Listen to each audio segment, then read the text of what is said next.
السلام علیکم۔ آج کا جو ہمارا ٹاپک ہے وہ ہے اوور ہیڈ اور انڈر گراؤنڈ ٹرانسمیشن سسٹم کا موازنہ، کمپیریزن ہے اوور ہیڈ اور انڈر گراؤنڈ سسٹم کا۔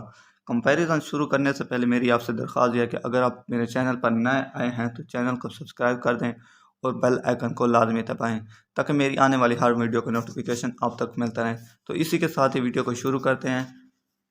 Over head underground transmission system کا مندرجہ ذیل عنوانات کے تحت کیا جا سکتا ہے۔ سب سے پہلے انسٹالیشن۔ انڈر گراؤنڈ کیبل میں کیبلز کو زیر زمین ڈکٹ میں بچھانے اور کنیکشن کے لیے زیادہ محنت کرنی پڑتی ہے اور وقت بھی زیادہ لگتا ہے، جبکہ اوور ہیڈ سسٹم میں انسٹالیشن آسانی سے ہوتی ہے۔ نمبر 1، ابتدائی قیمت انیشیل کاسٹ کیا ہوتی ہے، ان دونوں میں فرق۔ انڈر گراؤنڈ سسٹم ٹرانسمیشن اور ڈسٹریبیوشن کھدائی، کنڈیوٹ، کیبل، مین ہول اور دوسرے خاص آلات کی وجہ سے اوور ہیڈ سسٹم کی نسبت زیادہ مہنگے ہوتے ہیں۔ اسی وجہ سے انڈر گراؤنڈ سسٹم کی ابتدائی قیمت اوور ہیڈ سسٹم کی نسبت 5 سے 10 گنا زیادہ ہوتی ہے۔ نمبر 2، لچک، flexibility. Overhead transmission system underground transmission کی نسبت زیادہ لچکدار ہیں۔ اوور ہیڈ ٹرانسمیشن آسانی سے تبدیل کی جا سکتی ہے، مثلا لوڈ بڑھنے کی صورت میں کھمبے، تاریں اور ٹرانسفارمر وغیرہ کو آسانی سے نئے لوڈ کے مطابق تبدیل کیا جا سکتا ہے، جبکہ انڈر گراؤنڈ سسٹم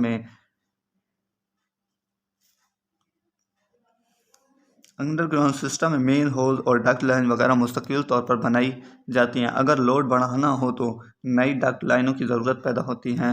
اس طرح انڈر گراؤنڈ سسٹم میں کسی قسم کی تبدیلی کی گنجائش بہت ہی کم ہوتی ہے۔ نمبر 3، نقص کو ڈھونڈنا اور مرمت کرنا، fault location and repair. Number 3 پر ہے۔ انڈر گراؤنڈ سسٹم میں اگر فالٹ پڑ جائے تو اسے تلاش کرنا اور اس کی مرمت کرنا بہت مشکل ہے، جبکہ اوور ہیڈ سسٹم میں کنڈکٹر سامنے نظر آ رہے ہوتے ہیں اور ان تک آسانی سے رسائی حاصل ہو سکتی ہے، اس لیے نقص کی تلاش اور مرمت انتہائی آسان ہوتی ہے۔ نمبر 4 پر آ جاتا ہے عوامی حفاظت، پبلک سیفٹی۔ عوام کی حفاظت کو مد نظر رکھتے ہوئے underground system overhead system سے زیادہ محفوظ ہوتا ہے، کیونکہ ہر قسم کے ٹرانسمیشن اور ڈسٹریبیوشن زیر زمین ہونے کی وجہ سے کسی قسم کی رکاوٹ کا اندیشہ نہیں ہوتا۔ علاوہ ازیں آندھی یا طوفان اور شدید بارش کا اثر اوور ہیڈ سسٹم کے مقابلے میں کم ہوتا ہے، اس لیے یہ نظام زیادہ محفوظ ہے۔ نمبر 5، نقائص کی شرح۔ انڈر گراؤنڈ کیبل میں نقائص پڑنے کا اندیشہ بہت کم ہوتا ہے، کیونکہ تمام کیبلز کو زمین میں بچھایا جاتا ہے اور عموماً بہترین انسولیشن فراہم کی جاتی ہے، جبکہ اوور ہیڈ سسٹم میں بیرونی حادثات، موسمی اثرات کی وجہ سے نقائص کے امکانات بہت زیادہ ہو سکتے ہیں۔ نمبر 6 پر آ جاتا ہے ماحولیاتی خوبصورتی۔ انڈر گراؤنڈ سسٹم میں تمام تاریں زیر زمین ہوتی ہیں، اس طرح علاقے کی خوبصورتی برقرار رہتی ہے، نیز ارد گرد کی عمارتوں کے ساتھ بھی مداخلت نہیں ہوتی، جبکہ اوور ہیڈ سسٹم میں ٹاور اور کنڈکٹر کا جال نظر آ رہا ہوتا ہے، جو کہ گرد نواح کی خوبصورتی کو بھی متاثر کرتا ہے۔ Number 7، interference with communication circuit, مواصلاتی سرکٹ کے ساتھ مداخلت کرنا۔ اوور ہیڈ سسٹم ٹیلی فون کی لائنوں میں مداخلت پیدا کرتا ہے، جس کے نتیجے میں مواصلاتی لائنوں میں برقی دباؤ غیر پسندیدہ حد تک بڑھ جاتا ہے اور مواصلاتی نظام میں شور پیدا ہونے لگتا ہے، جبکہ انڈر گراؤنڈ سسٹم میں اس طرح کی کوئی مداخلت کا کوئی اندیشہ نہیں ہوتا۔ نمبر 8 پر آ جاتا ہے کرنٹ گزارنے کی صلاحیت اور voltage drop. Overhead underground system کی نسبت کافی زیادہ کرنٹ گزارنے کی صلاحیت رکھتا ہے، بشرطیکہ کہ کنڈکٹر کا میٹیریل اور ان کا رقبہ یکساں ہو۔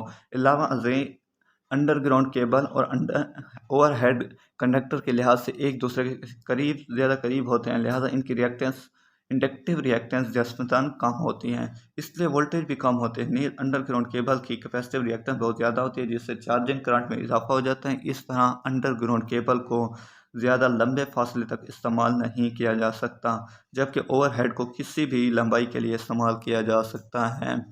نمبر 9 پر آ جاتا ہے مینٹیننس کاسٹ، مرمت کا خرچہ۔ انڈر گراؤنڈ کیبل سسٹم میں خرابی کا امکان، آندھی، برف باری اور آسمانی بجلی کے خطرات کم ہونے کی وجہ سے مرمت کا خرچ بھی نسبتاً کم ہوتا ہے۔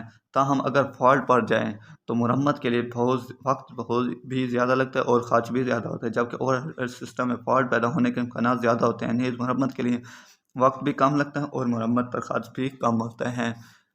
نمبر 10 لاسٹ ہے یوزفل لائف، مفید عمر کس کی زیادہ ہے؟ انڈر گراؤنڈ کیبل سسٹم کی عمر اوور ہیڈ سسٹم کے مقابلے میں زیادہ ہوتی ہے۔ اگر ایک اوور ہیڈ سسٹم کی عمر 25 سال ہو تو انڈر گراؤنڈ اس کے دوگنا عمر کا ہوگا، یعنی کہ 50 سال تک اس کی عمر ہوگی۔ اب آ جاتا ہے پرپز آف ٹرانسمیشن کے مقاصد۔ بنیادی طور پر ٹرانسمیشن سسٹم کے دار ذیل مقاصد ہیں۔ نمبر 1، جنریٹنگ اسٹیشن مثلاً ہائیڈل، نیوکلین وغیرہ سے لوڈ سینٹر تک لمبی ٹرانسمیشن لائنوں کے ذریعے پاور کی ترسیل۔ نمبر 2، اسٹیم پاور اسٹیشنوں سے کم لمبائی والی ٹرانسمیشن لائنوں کے ذریعے پاور کی ترسیل۔ نمبر 3، ایک سسٹم کو دوسرے سسٹم سے ملانا۔ فورتھ پر آ جاتا ہے صارفین کو ان کی طلب کے وقت ہر وقت سپلائی مہیا کرنا۔ نمبر 5، دور دراز علاقوں تک سپلائی پہنچانا۔ نمبر 6، فریکوینسی کی مقدار حد +-1% کے اندر رکھنا۔ نمبر 7 لاسٹ ہے، سپلائی وولٹیج کو بھی مقرر حد +-5 کے اندر ہے۔ فریکوینسی +-50 اگر ہوگی تو 49 تک جا سکتی ہے یا 51 تک جا سکتی ہے، اور وولٹیج 230 ہو تو 225 سے 235 کے درمیان ہونے چاہیے۔ نمبر 8، ہائی وولٹیج ٹرانسمیشن کے لیے وولٹیج بڑھانے سے کرنٹ کی مقدار کم ہوتی ہے، جس سے کنڈکٹر کا سائز کم استعمال ہوتا ہے۔ 9 پر آ جاتا ہے، کنڈکٹر میں سے گزرنے والی کرنٹ کی مقدار کم ہونے سے پاور لاس بھی کم ہوتا ہے، کیونکہ P=I²R۔ پاور لاس کم ہونے سے فی یونٹ بجلی کی قیمت کم ہو جاتی ہے۔ 10 نمبر پر رہا۔ تو انہی مقاصد اور اوور ہیڈ اور انڈر گراؤنڈ ٹرانسمیشن لائن کے فرق پر اسی ویڈیو کا اختتام ہوتا ہے۔ اگر آپ کو میری ویڈیو اچھی لگی ہے تو ویڈیو کو لائک کر دیں، کمنٹ باکس میں اپنی رائے کا اظہار ضرور کریں۔ اسی کے ساتھ ویڈیو کا اختتام ہوتا ہے۔ ملتے ہیں اگلی ویڈیو میں، تب تک کے لیے اللہ حافظ۔